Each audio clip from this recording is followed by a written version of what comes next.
Kanchenjunga express দুর্ঘটনাস্থলে যাওয়ার আগে কলকাতা বিমানবন্দরে সাংবাদিকদের মুখোমুখি মুখ্যমন্ত্রী মমতা বন্দ্যোপাধ্যায়। তিনি জানান, তিনি প্রথমে নর্থ বেঙ্গল মেডিকেল কলেজে যাবেন, সেখানে আহতদের সাথে দেখা করে রাতেই কোচবিহারে আসবেন বলে জানিয়েছেন তিনি। এটা আরো মারাত্মক হতে পারত। একটা ট্রেন এসে যখন আর একটা ট্রেনকে ধাক্কা মারে তখন ঠিক থাকে না একটা বডি কোলাপস হবে না 10টা কোচ, ইট ডিপেন্ডস অন। সুতরাং তাও 70-80 জন আহত, এখনো 20 জন ক্রিটিক্যাল আছে।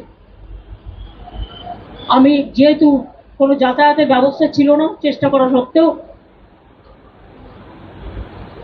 যে জন্য দেরি হলো, কিন্তু আমি অপারেশনটা টোটাল করে দিয়েছি। আমি এখান থেকে নর্থ বেঙ্গল মেডিকেল কলেজে যাব।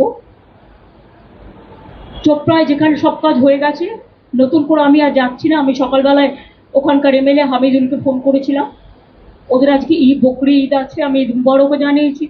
সঙ্গে সঙ্গে স্পটে যেতেও বলেছিলাম, ও নিশ্চয়ই টেক কেয়ার করেছে, বাদ বাকি প্রশাসনও করেছে।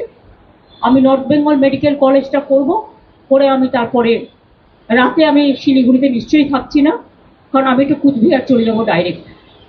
কারণ কালকে আমার দুটো কাজ আছে, আমি ওটা করে তারপরে আবার কাল সন্ধ্যের পরে ফিরে আসবো। এইটুকু প্রোগ্রাম।